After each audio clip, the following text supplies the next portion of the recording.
येणाऱ्यांचे स्वागत करतात ती घराची दारे. आपले घर, बंगला, ऑफिस, फार्म हाऊस यासाठी सुंदर डिझाईन केलेली jumbo French door, safety door आणि तीही 18 गेज GI सेक्शन मटेरियल वापरून आणि 80 मायक्रॉन पावडर कोटिंग केलेली, संपूर्णपणे मेंटेनन्स फ्री. नजर खिळून राहील असे आकर्षक सर्व प्रकारचे डोअर्स मिळण्याचे नाशिक मधील एकमेव नाव शिवाय एंटरप्राइजेस.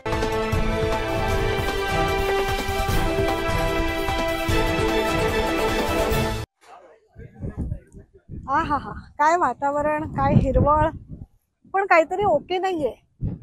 हो, काय ओके नाहीये तर ह्या डायलॉग मधली झाडी आपण बघू शकतोय. हे डोंगर आपल्या मागे, नाशिक मधील असे बरेचसे डोंगर आहेत की जिथे झाडी नाहीये. वातावरण सुंदर आहे नाशिकचं आणि ही झाडी बघायला लोकांना गुवाहाटी जायला लागतंय. परंतु हे गुवाहाटीचं जंगल नाशिक मध्ये पण वाढलं पाहिजे, कारण नाशिक हे दंडकारण्य म्हणून ओळखलं जात होतं. तशी चर्चा आहे की नाशिक बकाल होत चाललंय. तर नाशिकला पुन्हा हरित करायचं असेल, नाशिक मधील दंडकारण्य वाढवायचं असेल, नाशिक मधला जंगल वाढवायचं असेल तर BPCL या कंपनीने एक चांगला इनिशिएटिव्ह घेतलाय आणि तो इनिशिएटिव्ह काय आहे हे जाणून घेण्यासाठी आज आपण आलेलो आहोत गिरणारे. नाशिकच्या गिरणारे येथील गावात पुढे एक छोटंसं खेडं आहे तिथे, आणि आज आपण जाणून घेणार आहोत की या BPCL कंपनी आणि वन विभाग यांच्या वतीनं अरण्य हा प्रोजेक्ट कशा पद्धतीने राबवला जातोय. सध्या नाशिकचं हवामान आणि वातावरणात झालेला बदल आपण स्पष्टपणे अनुभवू शकतोय.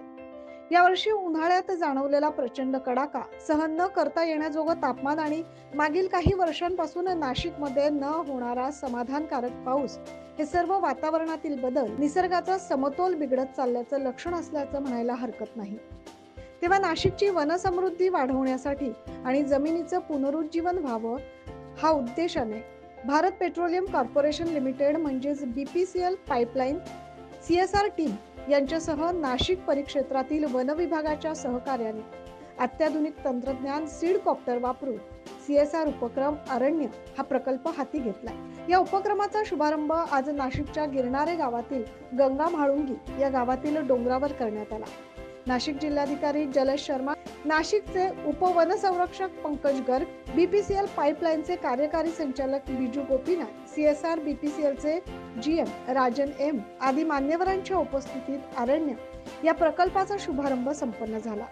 यावेळी उपस्थित मान्यवरांचा BPCL कंपनीच्या वतीने सन्मान करण्यात आला.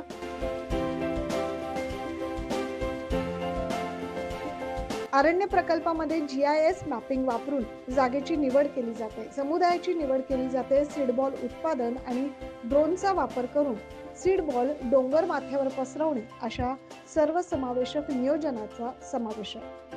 नाशिक जिल्ह्यातील सिन्नर नाशिक परिक्षेत्र, हिवरे बिलगे आणि गंगा म्हाळुंगी गाव या 3 वन परिक्षेत्रांमध्ये 100 हेक्टर क्षेत्रावर तंत्रज्ञान सीड कॉप्टरचा वापर करून अरण्य प्रकल्प राबवला जाणार आहे. आपण बघू शकतो हा सीड कॉप्टर, ज्याच्यामध्ये सीड्स बॉल टाकले जातात. नंतर हा ड्रोन रिमोट कंट्रोलच्या सहाय्याने हवेत उडवला जातो आणि जिथे माणसाला पोहोचणं शक्य नाही अशा डोंगर माथ्यावर, डोंगर रांगांवर या ड्रोनच्या माध्यमातून सीड बॉलचा शिडकाव केला जातो. या सीड बॉल्स मधून ज्या बिया रुजण्याचं प्रमाण आहे ते साधारण 40 ते 50% इतकं आहे. योग्य ती काळजी घेतली तर ती झाडे चांगल्या प्रकारे वाढतात देखील, अशी माहिती यावेळी देण्यात आली.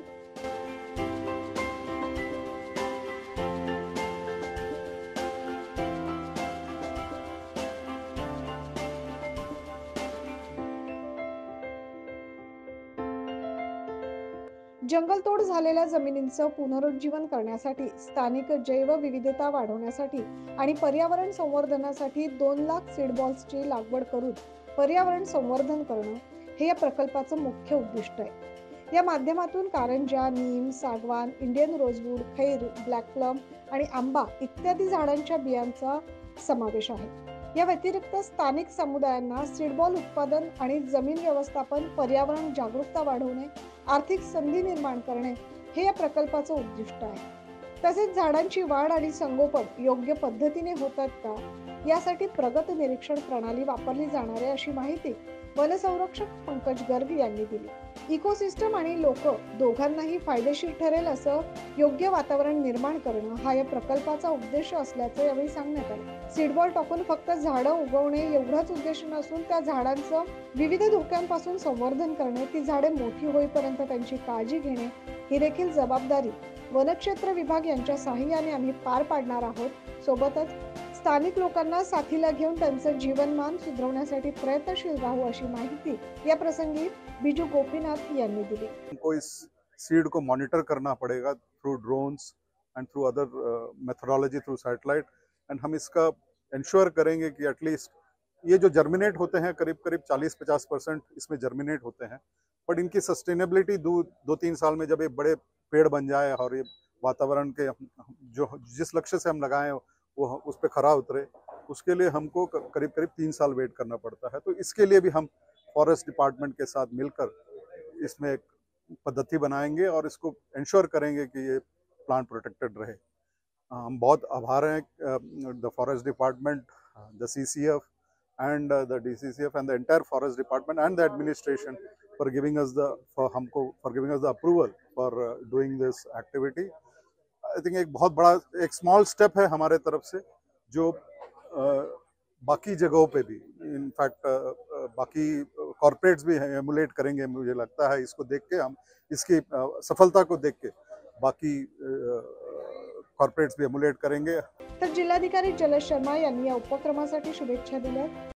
We are also looking forward to neutralize some of the environmental changes that are coming with the development.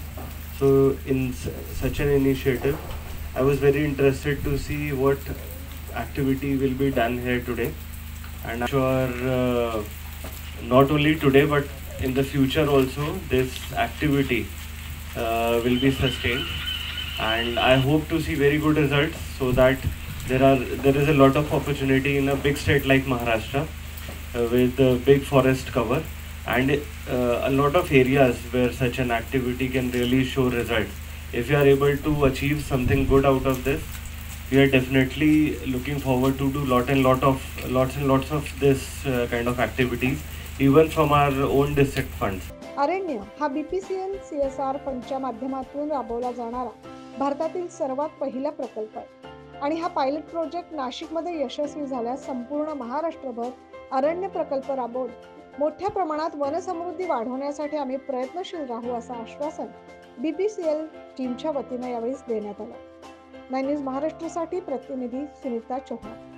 तर आताच आपण बघितलं की कंपनीच्या वतीनं ड्रोनच्या माध्यमातून सीड बॉलचं प्लांटेशन करण्यात आलंय. सीड्स बॉल्स या ठिकाणी लावण्यात आलेले आहेत, जेणेकरून डोंगराच्या वरच्या भागात देखील मोठ्या प्रमाणात जंगल निर्माण होईल आणि ते जंगल संवर्धन करण्याची देखील तयारी त्यांची आहे. तशा पद्धतीनं काही प्रोजेक्ट्स ते पुढे लॉन्च करणार आहेत आणि मला असं वाटतं की नाशिकमध्ये लवकरच आपल्याला हिरवाई, गर्द झाडी आणि आहा वातावरण बघायला मिळणार आहे. तर पुढचा रिपोर्ट बघण्यासाठी नक्कीच 9 न्यूज महाराष्ट्राच्या सोबत असेच जोडले राहा. कॅमेरा पर्सन योगेश सोनवणेसह मी सुनीता चव्हाण.